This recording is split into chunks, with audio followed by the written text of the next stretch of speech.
Today, we're going to talk about how to do naming for ionic compounds. What I want you to do is to make sure that you download this lesson sheet that is on the page. And if you aren't able to do that and copy out the examples right on this page, then go ahead and do that in your notebook on a separate sheet of line paper as I go through some of the examples.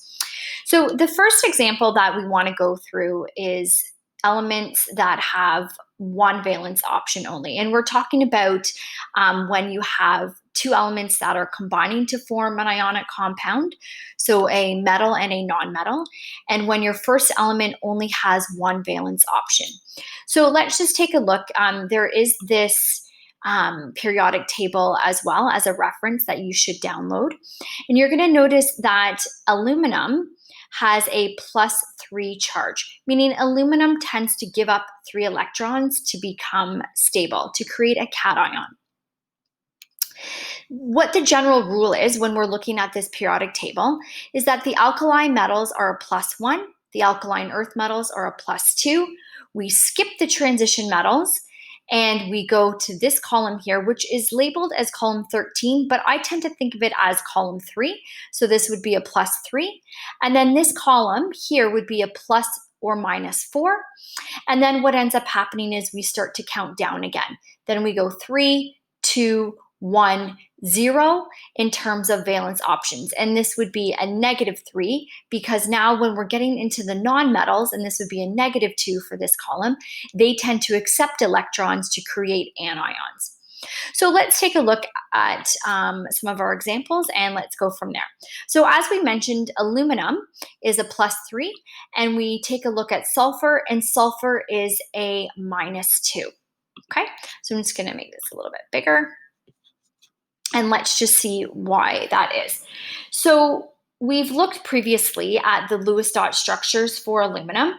So what we're going to do, I'm just going to do this really quickly. Aluminum has 3 valence electrons and sulfur has 6 because it's in the 6th column.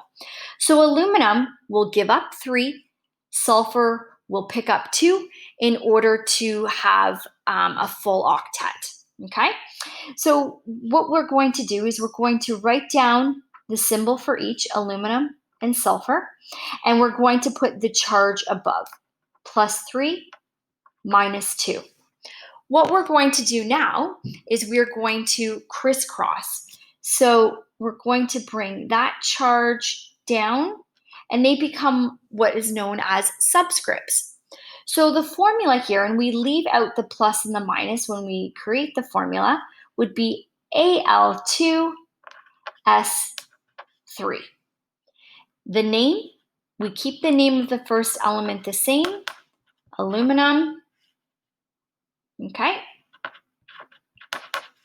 And we change the ending of the next element to "ide." Okay, so sometimes sulfur is spelled with an F. That would be the American version. I'll keep it with the PH. Let's take a look at calcium. Now, calcium on your sheet will have a charge of +2, and oxygen has a charge of -2. When we do the crisscross, we bring those down, and you will end up with Ca2O2. We must always reduce these subscripts if they have a common factor, and in this case they do. So this would reduce to just CaO. When the subscript is a 1, we don't write the 1 in, we assume that it's already there. We call this calcium oxide. Let's move on to the last one for our single valent first element. Barium has a charge of +2 because it is in the alkaline earth metal family. Fluorine is a halogen. It has 7 valence electrons, therefore it's looking to pick up 1. When we do the crisscross, we get the formula BaF2. So in order for this ionic bond to happen, it takes 2 fluorines in order to make barium content. So this is called barium fluoride. And just watch your spelling on fluoride. Okay? Now, what ends up happening is a lot of the times our transition metals have multiple valence options. So you're going to see here in the middle of the periodic table where the transition metals are, you're going to see chromium can be a +3 or a +6.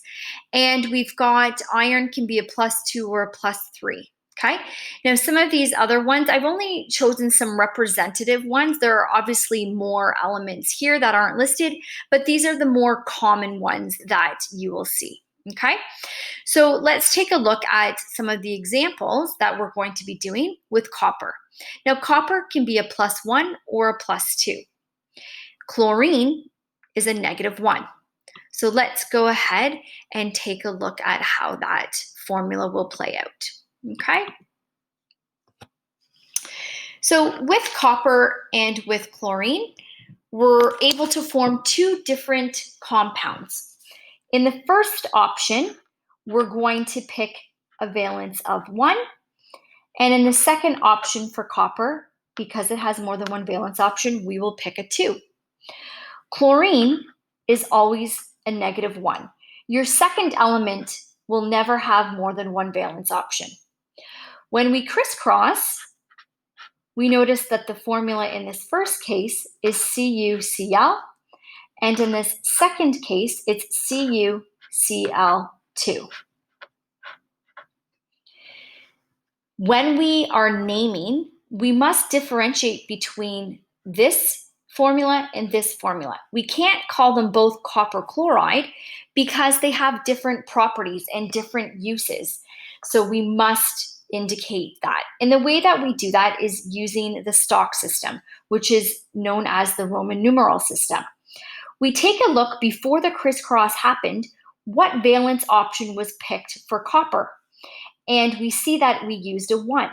So we must put a Roman numeral 1 in brackets in between. So here's the Roman numerals here if you don't remember what they are.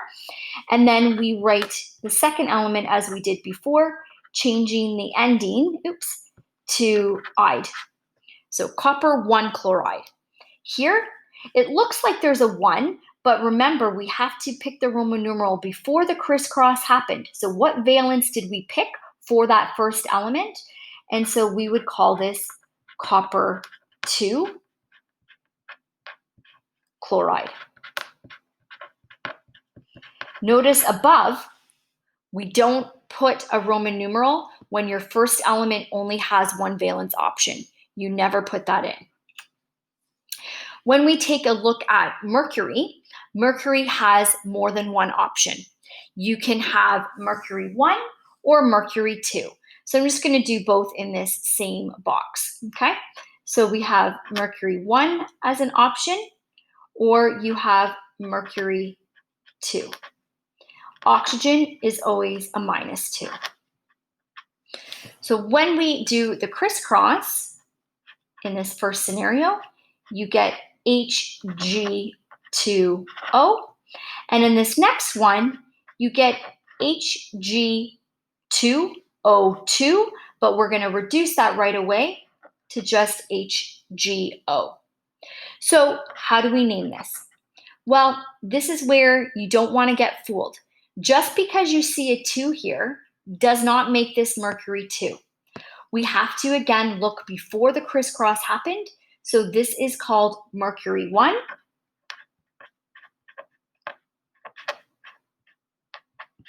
Oxide. And the second one is called mercury 2 oxide. Okay, so hopefully that enables you to move forward in doing some of the practice ones for ionic bonding with single valence. So you always want to look to your periodic table. Does my first element only have one valence option? And if that's the case, then you you name it like you normally would. So you would just write the first element, and then the second element you change to "ide." If your first element has more than one valence option, you must insert a Roman numeral when we are doing ionic bonding.